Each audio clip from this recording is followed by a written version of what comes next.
हमारे किसानों के परिवार से एक एक आदमी सेना में है और एक एक गांव से शहीद है।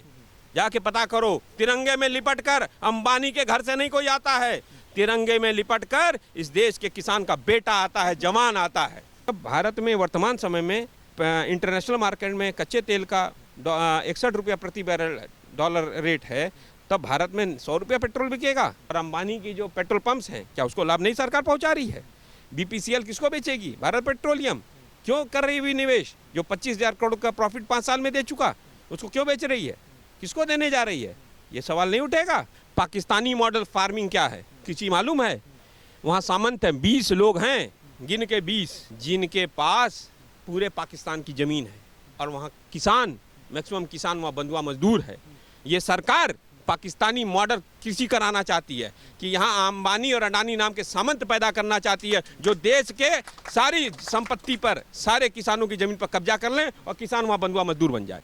नमस्कार, आप देख रहे हैं एक्सपोज इंडिया। मैं हूं आपके साथ मृगेंद्र प्रताप सिंह। किसान आंदोलन का 3 महीने से ज़्यादा दिन का वक्त हो चुका है और ये किसान आंदोलन लगातार चल रहा है। इसके बीच एक्सपोज इंडिया की टीम किसान आंदोलन को लेकर के बहुत सारे सवाल किसानों से किया, किसान संगठनों के लोगों से किया। आज मैं जिसके साथ कनेक्ट होऊंगा वो हैं भारतीय किसान यूनियन और राजनीतिक असली के प्रवक्ता प्रबल प्रताप शाही जी। मैंने शाही जी आपसे सवाल लिया है कि इसके पहले भी मैंने बहुत बार आपका इंटरव्यू लिया। आपने कहा कि हमारी लड़ाई तब तक जारी रहेगी जब तक यह सरकार यह कानून वापस नहीं कर देती है। तो ये लड़ाई इतना लंबा होते जा रहा है और मैं इधर देख रहा हूँ, आसपास के लोगों से पूछ रहा हूँ तो वो कह रहे हैं कि यार इतनी दिक्कत हो रही है, ये आंदोलन की वजह से सड़क जाम है, हम लोग जा नहीं पा रहे हैं। हाँ, इस पर किसान भी अपने हट पर जमे हुए हैं, सरकार भी हट पर जमे रही है, इस पर पिस हम रहे हैं। तो ये बताइए कब तक आम जनता पिसती रहेगी, जो यहाँ की लोकल है, जिनको जाने में दिक्कत हो रही है, हॉस्पिटल जाने में दिक्कत हो रही है, नौकरी पर जाने में दिक्कत हो रही है, या प्रत्येक रोज़ हम देखते हैं सड़कों के आसपास जो छोटी मोटी सड़कें हैं वहाँ पर जो है ट्रैफिक लगता है, इसको लेकर के क्या कहिएगा आप? पहले तो मैं ये कहना चाहता हूँ कि हम यहाँ बैठे नहीं हैं, बैठाए गए सरकार के द्वारा। सरकार आल बीज वापस ले ले, आज एमएसपी पे गारंटी कानून दे दे, स्वामीनाथन आयोग की रिपोर्ट को आज लागू कर दे, किसान अभी उड़ जाएंगे। आज आके कर दे घोषणा, अभी घोषणा कर दे। यहाँ हमें शौक नहीं है बैठने का, ये शौक नहीं है बैठने का, हमारी कोई ज़िद नहीं है बैठने की। सरकार ज़िद्दी है, हम ज़िद नहीं पड़े। दूसरी चीज़, हम दिल्ली जा रहे थे, सरकार ने यहाँ बैरिकेटिंग की, सरकार ने फेंसिंग की, हमने फेंसिंग नहीं की है। सरकार ने बगल की जो 2 रोड है वो खुली हुई है, अभी भी कोई नहीं है, खाली रोडें हैं। सरकार ने फेंसिंग करके रोक के जनता को परेशान कर रहे हैं, हम नहीं परेशान कर रहे। हम वहाँ पे नहीं है, सरकार वो खोले ना रोड जिस पे किसान नहीं है, जो खाली है उस पर क्यों फेंसिंग करके बैठा हुआ है सरकार? बिल्कुल सही। मैं जो सवाल उस पर क्यों बैठी हुई है, उस पर इसलिए बैठी हुई है कि इस तरह परेशानियाँ जनता को दे और किसान और जनता को सामने करे। ये हमारी ये लड़ाई सरकार तमाम तरह की साजिशें करके किसानों को बदनाम करने की कोशिश करी। शाही जी, आपने बिल्कुल एक बात जो फरमाया है, कहा है आपने कि नहीं सरकार ने इस तरह का कार्य किया है। इसके पहले भी मैं जब आंदोलन का शुरुआती दौर था, सड़कें बंद थी, तो आपके संगठनों के लोगों ने सड़क को खुलवाए थे, जो 2 सड़कों का आप जिक्र कर रहे हैं। लेकिन 26 जनवरी के दिन जो तस्वीरें उभर करके आई, तो जो है बहुत सारे लोगों का सोशल मीडिया पर आरोप रहा कि नहीं ये लोग उपद्रव मचा दिए, वहाँ पर बताइए जा करके वहाँ पर धार्मिक झंडा फहरा दिए, तो ये कहीं कुछ और भी ना कर दें, इसके वजह से इनको वहीं पर रोकना एक स्ट्रेटजी भी हो सकता है। मैं बता दूं, 26 तारीख को किसानों ने कुछ नहीं किया।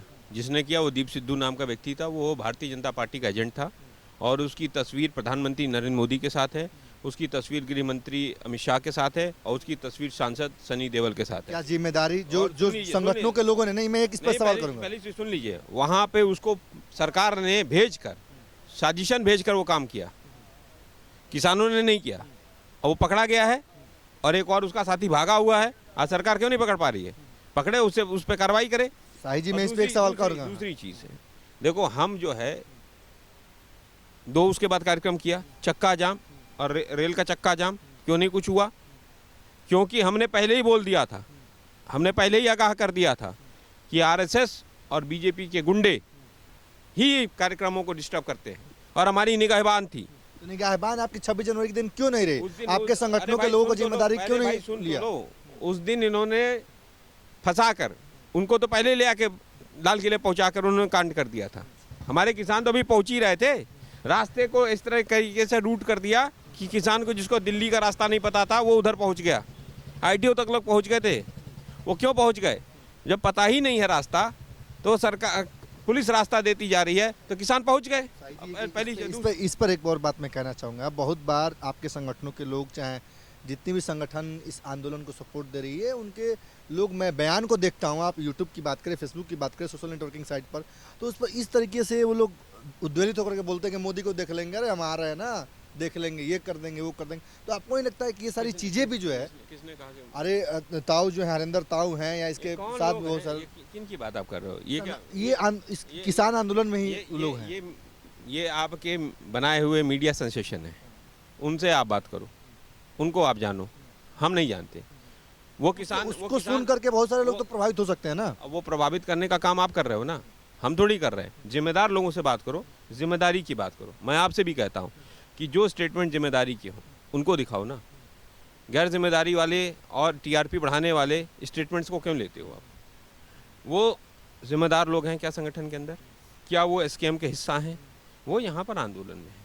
एक नॉर्मल किसान से जब आप बात करोगे तो अपनी भाषा में बोलता है, वो ठेठ भाषा में बोलता है। अब आप उसको प्रस्तुत करते हो, उसके कहने का तरीका ही वही है।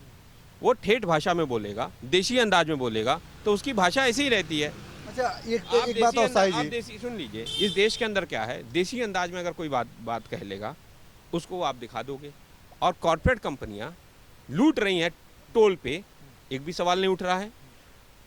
पेट्रोल डीजल 100 रुपये पेट्रोल और 90 रुपया डीजल बिक रहा है, कोई सवाल नहीं है। वो सवाल उठना चाहिए। बिल्कुल, हम सवाल उठाते हैं। तो लीजिए, 2010 में जब $110 प्रति बैरल जब कच्चा तेल था, तब पेट्रोल की कीमत 73 रुपये थी। और जब भारत में वर्तमान समय में इंटरनेशनल मार्केट में कच्चे तेल का 61 रुपया प्रति बैरल डॉलर रेट है, तब भारत में 100 रुपया पेट्रोल बिकेगा। कहाँ जा रहा है ये पैसा? अंबानी का जो वो है, क्या कहते हैं, रिफाइनरी है, और अंबानी की जो पेट्रोल पंप्स हैं, क्या उसको लाभ नहीं सरकार पहुंचा रही है? BPCL किसको बेचेगी? भारत पेट्रोलियम क्यों कर रही हुई निवेश? जो 25,000 करोड़ का प्रॉफिट 5 साल में दे चुका, उसको क्यों बेच रही है? किसको देने जा रही है? ये सवाल नहीं उठेगा? नहीं, पहले अब सुनो, हम इसीलिए पंचायतें कर रहे हैं। और भारतीय किसान यूनियन संयुक्त किसान मोर्चा के तत्वाधान में अभी हम बिलारी में कर चुके, और 6 तारीख को हम यहाँ अमरोहा में रजबपुर में, आप आइए 6 मार्च को, तमाम बड़े नेता किसानों के आ रहे हैं वहाँ पर।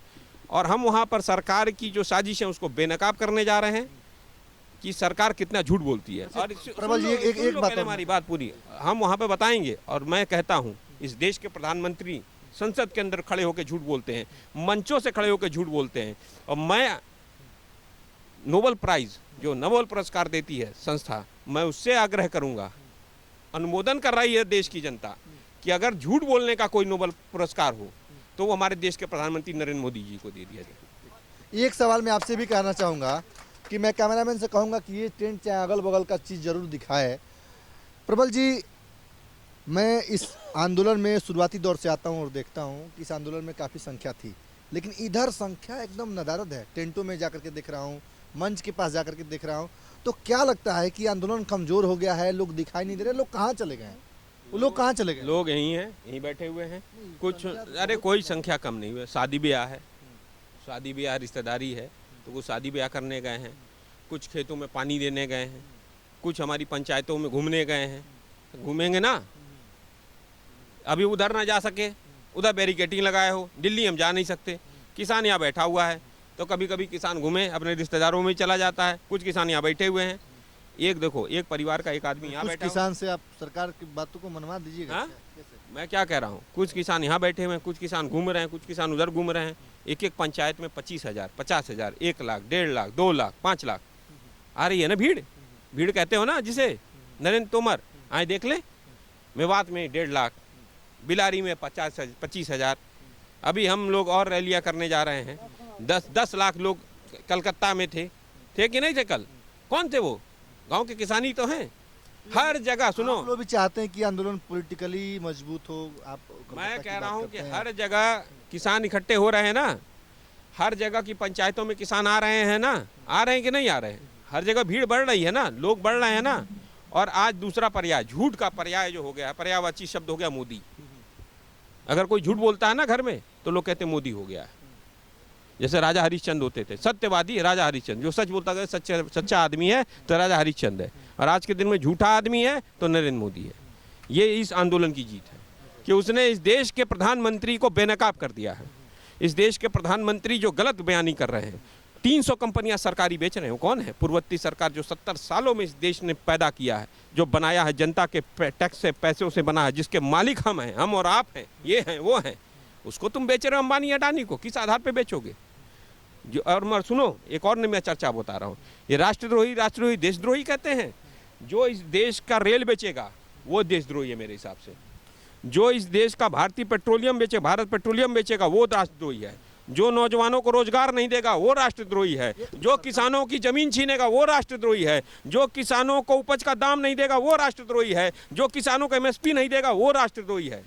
यानी ये लड़ाई, भारतीय जनता पार्टी, ये लड़ाई में मैं इस पर भारतीय जनता पार्टी इस देश की सबसे बड़ी देशद्रोही पार्टी। और बोलो, मैं ये कहता हूँ ये लड़ाई कब तक चलेगा? आप लोग सरकार को कहते हैं देशद्रोही हैं, वो कहती है आप लोग देशद्रोही हैं। तो इस देशद्रोही के खिला में हम देशभक्त हैं, किसान देश वो भी दावा करते हैं।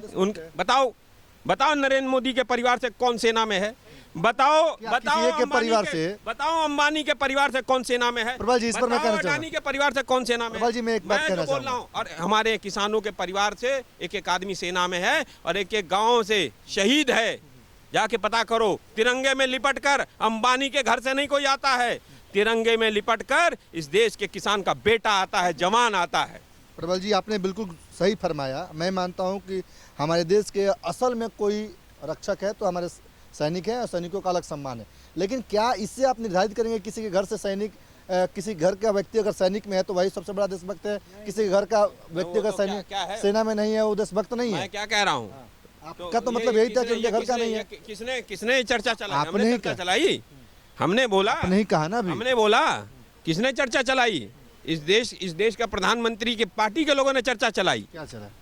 देशद्रोही को किसने कहा? किसानों को। किसने नक्सलवादी कहा? किसने खालिस्तानी कहा? किसने पाकिस्तानी कहा? और मैं एक चीज और बता रहा हूं, चीन से कहां समझौता कर लिया भैया? ये एक पार्टी शासन कराना चाहते हैं चीन से, ये चीनी मॉडल शासन लाना चाहते हैं देश के अंदर। और सुन लो, अब मैं तुमको एक और बताते रहा हूं, पाकिस्तानी मॉडल फार्मिंग क्या है किसी मालूम है? वहां सामंत है, 20 लोग हैं, गिन के 20, जिनके पास पूरे पाकिस्तान की जमीन है। और वहाँ किसान, मैक्सिमम किसान वहाँ बंधुआ मजदूर है। ये सरकार पाकिस्तानी मॉडल कृषि कराना चाहती है कि यहाँ अंबानी और अडानी नाम के सामंत पैदा करना चाहती है, जो देश के सारी संपत्ति पर, सारे किसानों की जमीन पर कब्जा कर लें और किसान वहाँ बंधुआ मजदूर बन जाए। अच्छा, कब तक बात मानी जाएगी? आप लोग सरकार आज बात मान ले, अभी मान ले, हम अभी उठ जाएंगे। क्यों? आप लोग बताइए। मैं एक बार और सवाल करना चाहूँगा कि आप लोग जब 11 दौरों का आप लोगों ने वार्ता किया, किसी निष्कर्ष पे नहीं पहुँचे, तो मेरा मानना यह है कि कुछ पीछे से किसान संगठनों के लोग जाते हैं, कुछ पीछे जो है सरकार जाती, तो आप लोग भी पीछे नहीं हट रहे, वो भी पीछे नहीं हट रहे हैं, तो फिर बात बनेगी कैसे? पीछे क्या हटना है? हमें पीछे क्या हटना है? हमारी मांग है 3 काले कानून वापस लो, एमएसपी पे गारंटी कानून दो। पहले तो आप लोगों का केवल सुन लो, स्वामीनाथन आयोग की रिपोर्ट लागू करो, ठीक है? और सीएसीपी जो लागत मूल्य का कमीशन है उसको संवैधानिक दर्जा दो। सीएसीपी जो है, जो लागत मूल्य पर, बात सही कह रहे हैं। जैसे पहले जो संविधान, ये सब है, ये सब मूल पे है, मेन मुद्दे जो हमारे मूल पे है, हमारे मूल एजेंडे पे है। सीएसीपी को जब तक संवैधानिक दर्जा नहीं मिलेगा तब तक सरकार बाउंड नहीं होगी एमएसपी देने की। वो एमएसपी की गणना करती है कि एमएसपी C2+50 है, ये गणना एमएसपी में ही वो चीजें है, वो एमएसपी का ही है। लेकिन एमएसपी सीएसीपी को जब तक संवैधानिक दर्जा नहीं दोगे आप, तब तक बात है। सुन लो, एक और चीज सुन लो, ये सरकार चाहे तो हमें मरवा दे, सरकार चाहे तो हमें जेल में बंद कर दे, और सरकार चाहे तो हमें फांसी चढ़ा दे, लेकिन हमारी अंतिम जो आवाज़ आएगी, जो मरते समय भी, वो यही आएगी, 3 काले कानून वापस करो, एमएसपी गारंटी कानून दो, सीएसीपी को संवैधानिक दर्जा दो, और स्वामीनाथन आयोग की रिपोर्ट लागू करो, और अंबानी अडानी की गुलामी हम मंजूर नहीं करेंगे। ठीक है। तो ये थे हमारे साथ भारतीय किसान यूनियन और राजनीतिक असली के प्रवक्ता प्रबल प्रताप शाही जी। और किसान आंदोलन को लेकर के, इस आंदोलन के स्ट्रेटेजी को लेकर के और कब तक ये आंदोलन चलेगा, सरकार से इनका जो अभी तक का वार्ता है किस बेसिस पर रहा है, क्या चाहते हैं और ये आंदोलन का क्या स्वरूप होगा, इसको लेकर के हमने सवाल किया। इन्होंने बेबाकी से उस पर जवाब दिया। इसी तरह के तमाम सारे खबरों को देखने के लिए देखते रहे एक्सपोज इंडिया। कैमरा पर्सन चेतन के साथ मैं Mrigendra Pratap Singh, expose India, Ghazipur border.